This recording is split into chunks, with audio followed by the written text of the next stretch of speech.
everyone, it's Serotonin, and I'm back with Toronto History Mystery Part 2. History Mystery. So first of all, I wanted to say thank you very, very much to Mick from Rebel Without a Pause for mirroring my video. And I also wanted to, on that note, apologize for my coughing in the video. I only have a lot, yesterday I had 50 subscribers, so I really didn't expect to get a lot of traction with that video, so I was a little bit embarrassed, to be honest with you, that it got so much attention, but, obviously I'm on something, so that's good. But anyway, let us continue, because I totally found some evidence to support what I was talking about yesterday in the video, whereby there were oral accounts that have been largely suppressed, rumors of there being beautiful cities in the north and in the Americas.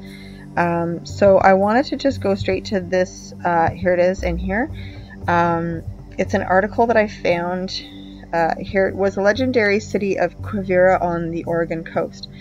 So what's really interesting here, just to have a quick look at this map, it says La Nova España, and it's showing quite a lot of the US right there. I'm not big on American geography, but I certainly know that above this is what we call the US these days, and that's where it has written La Nova España. And so, 1530s, Viceroy Antonio de Mendoza of the Spanish colony of Mexico started hearing rumors of a string of rich gold-encrusted cities far to the north.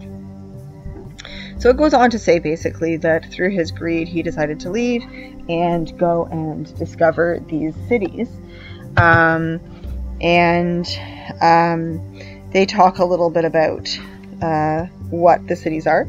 So there's the 7 cities of Cibola or Cibola, and they talk about a great city inhabited by a great store of people. Houses were of lime and stone. Gates and small pillars of principal houses are of turquoise. The vessels therein are served, and other ornaments of their houses were gold. And other 6 cities were like this, whereof some are bigger. And so he was very excited, and he, lost no time in arranging an expedition to go and conquer them. And so, they invested a great deal of their own money, and they went to go and do this. And so basically it says here that the expedition was not a success.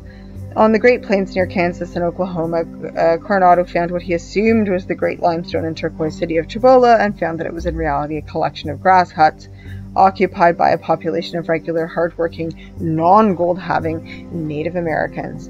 So, I think it's kind of interesting because it goes on to talk about his discoveries, and then, as he continues on his quest, more and more people keep telling him about the places. Oh, no, it's not, it's just around the corner, and it's just over there. And so there's kind of some interesting views in here, but what I immediately thought of as soon as I, saw those pictures of, Buffalo World Fair,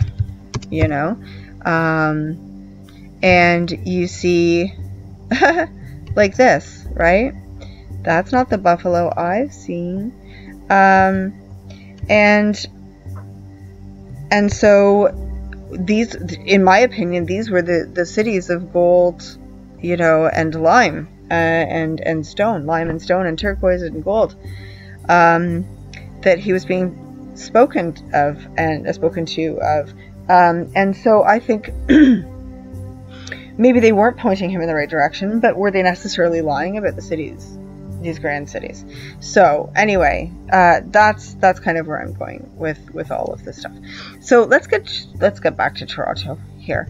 So what we're going to be doing is primarily looking. This is a map that I found. I didn't get to it yesterday, and we're gonna be looking a lot here. This is my neighborhood right here, and St. John's Ward, which is highlighted in blue, is one of the oldest neighborhoods, and St. George's Ward as well. And so There's a lot of interesting mud flood stuff going on here. This is Garrison Creek. This is super important. We're going to talk a lot about Garrison Creek going on here. Oh, sorry, Garrison Creek, it's here. This is the Humber River. My apologies. This one's Garrison Creek, the tiny line. And I also really wanted to just familiarize you guys a little bit with this map, because we will be going back here quite a bit. Okay, so we'll skip over this, and I think we're okay for this page for now, and we'll skip over that for the moment, and that's something we're going to get into in a little bit. Okay, so after I referenced the Crown Assets book in the previous video that my husband and I purchased from Value Village, just so you know. So we were looking up, most of the Crown assets basically were banks and or post offices. So I decided to basically grab some images of some of the post offices, and you can see what we're dealing with here. So all the mud flood, you know, sort of, there's a lot of the typical features. I'm not going to try and talk too much my way through this, because hopefully I'm preaching to the choir here. So here's yeah, there's all the ether veins. This is an interior of a building that we're going to look at a little bit later, which is the Canadian Bank of Commerce. And I am convinced that this was a building that would have existed prior to European settlers, or the European settlers that we talk about here. So I'm using this building here, the Canadian Bank of Commerce on King Street, as evidence to there being builders of a completely different lineage than the Europeans coming in here and building these buildings. This I just find utterly fascinating, because I was completely convinced that this was European, but this is actually Montreal. So I just wanted to throw that in there. It looks really depressing with all the garbage and stuff, but hey, like, that's Montreal. That's pretty mind-blowing to me. Okay, we're going to continue on. This is Toronto while they were, quote-unquote, installing the streetcar tracks. And this is our City Hall building. It still stands. It's just old City Hall now, but they've left it for us, which was nice. Okay, these are two really important banks. They're really not going to let us get in much further, which totally is unfortunate for this particular thing. But anyway, here's the cupola that you know, the dome that I talk about a lot. This one's not exactly the cupola that I want to talk about later, because it doesn't have any windows. But we also have the portholes here. We have, you know, all the stuff that we're looking for, all of the features that they always have. Now, these two buildings were sold in the last like 20 years for $1. If you can believe that. That's what this picture is all about. It was about the Bank of Toronto at 205 Yonge Street was selling for $1. So, yeah. Here's the Yonge Street Mission. This I just thought was so beautiful, with all of its sort of speaker type tech. So, lovely picture. And all of these very well dressed men with nothing to eat. You know, all these former foundling children, right, that were gathered up and sent to Canada. So we're going to watch this skyline develop a little bit too. This is the building we're going to look at right here. Here's another really important one. This is the Royal York Hotel. And I think it looks like a chair. Very interesting chair. This building and this building seem to go together, and they've been together for a long time. Let me see if I have, where's the picture that I had up here? There they are. That's the Royal York Hotel, and that is the Canadian Bank of Commerce. So we're going to get back to that. We looked at that yesterday. I don't need to see that. Here's the Royal York Hotel. I really wanted to show, this is such a great picture to show off its chair-like features. So the Royal York Hotel is where the royal family stays when they're in Toronto. So I'm sure there's all kinds of stuff happening there. Here is a Bank of Toronto that is no longer here. These are these arches and columns, and I believe that was re-erected over here. Where is it? No.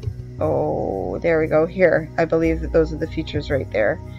So this is, yeah, it says erected 1832, I believe it says. I'm having some trouble reading that. Anyway, moving on. This is the Gooderham building, or the Flatiron building. So I mentioned a Gooderham yesterday. Anyway, it's just very interesting stuff coming up just all the time. And then of course here we have our old tech street lamps, or street posts. And my husband and I were just sort of noticing that, you know, these ones over here, they just have two bars, and each bar has on each side, there's like two little couplets, right? And they're only holding a couple of wires. So, you know, what's going on here, right? They're obviously not holding wires.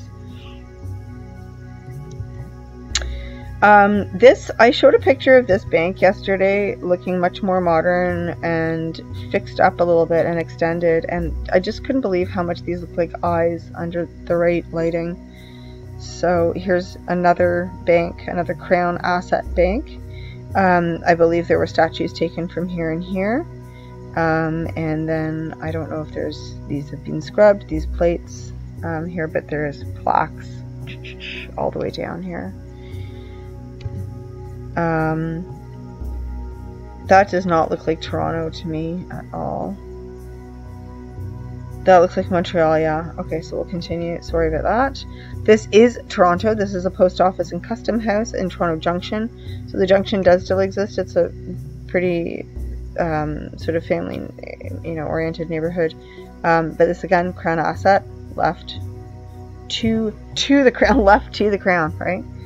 Another post office. Photo.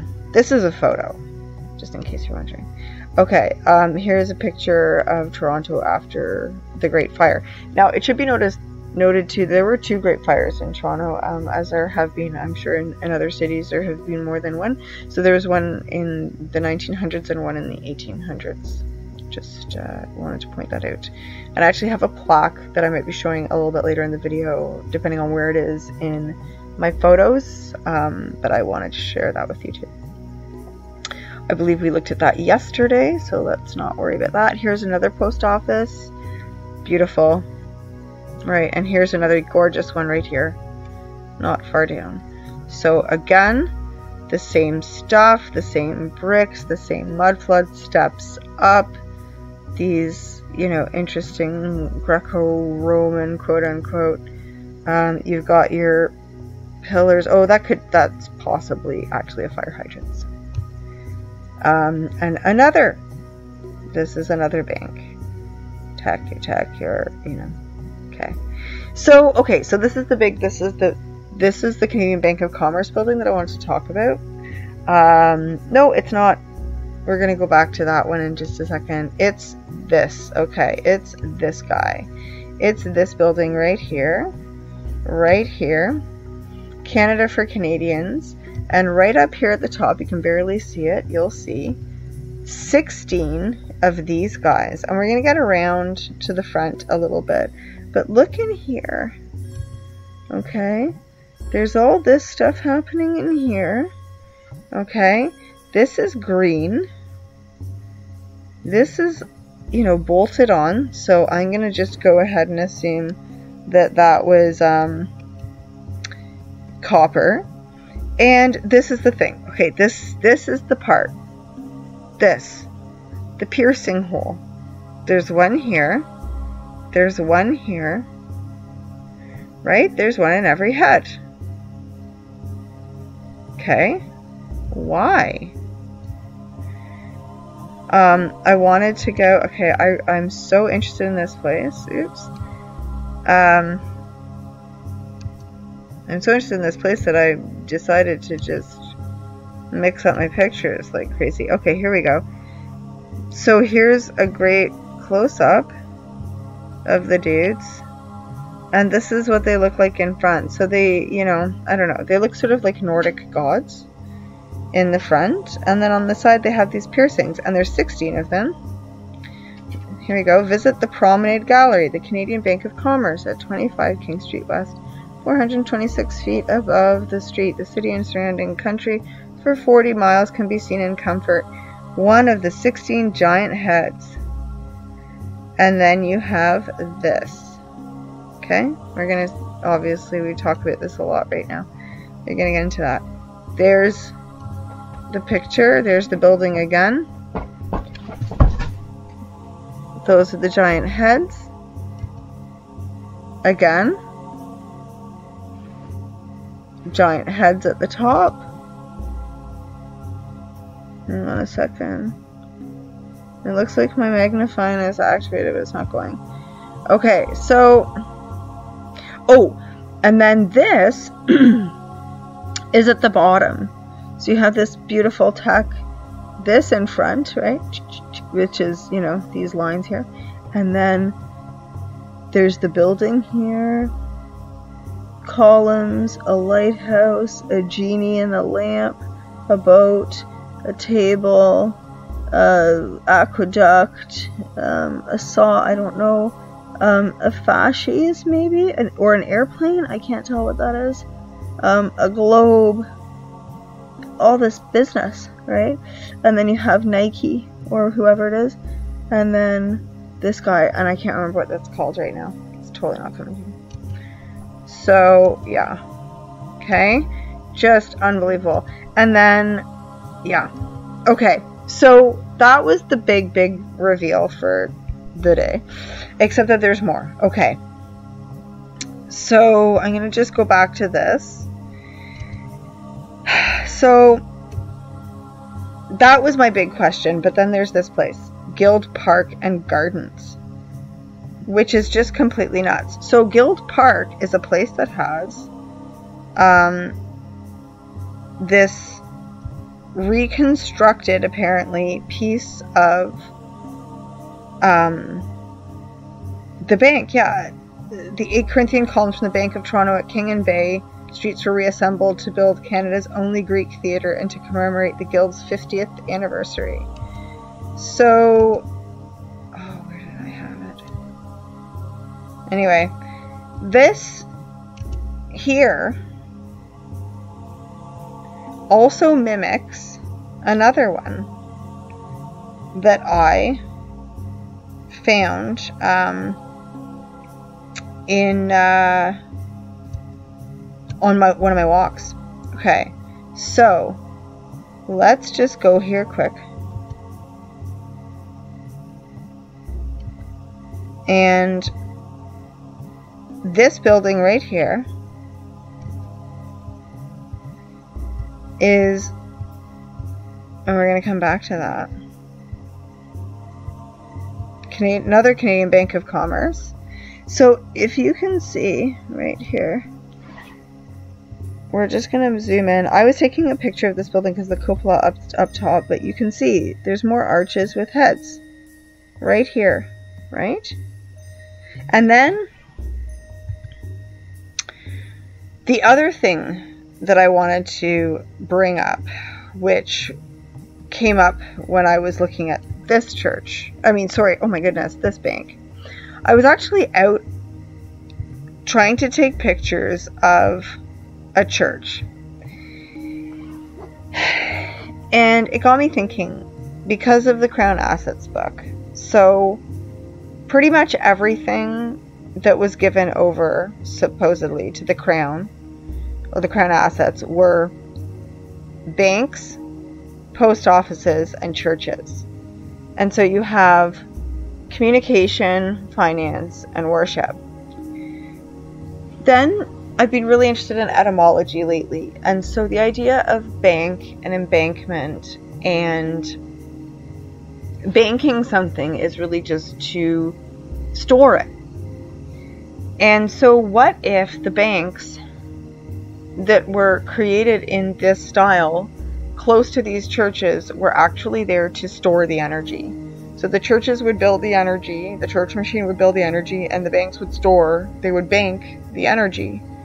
Because what I'm seeing over and over again is this symbol all over the banks, all over the ones in Toronto, anyway. And when you think about the way they are built, the way they look, their proximity very often to churches, and also, you know, the hardware that they have inside. So this one also has the fascies, it has the columns, but they're, what do you call them? Safes. The safes that people think money would be kept in. And so what if the safe is really there to store and house the energy, the ether, the whatever was created from the ether? So this is kind of what I'm getting at. And I'm also interested in this idea of the post office being a form of communication, and so the post office somehow would have a similar need, like the structure of it would have to be something similar, because it's about communication and with copper and communication being used in copper and free energy. And so I'm just, you know, that's sort of what I'm proposing there. I'm also interested in the idea of quantum entanglement, and so what this theory also lends to is the idea of there being quantum entanglement between the church and the bank, which is why the corruption of one creates the corruption of the other. So anyway, that was my theory. These heads are just fascinating to me as well. I want to just go back to one last thing, which is this right here. So again, this bank has the snake, the staff with the entwined snakes. Again, I'm so sorry, I can't remember what it's called.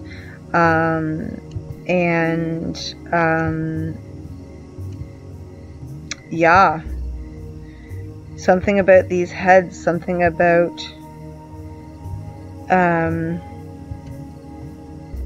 this staff and snakes and banks and churches. So let me know what you think. Again, here's another bank. Oh, I think we saw that one already. This is called the Temple Building. Long gone. Another bank. This is the bank on the Danforth. I showed that previously. Yet another. I think this one's another post office. No, sorry, a bank. And lastly, I wanted to touch on, I'm going to be looking more at the exhibition grounds. This photo just blew my mind. So this is a picture of the Toronto exhibition grounds, and I find it very compelling. So I'm going to be using this to launch my next part. So thank you so much for listening tonight. I'm sorry I went on a little bit longer than I expected it to.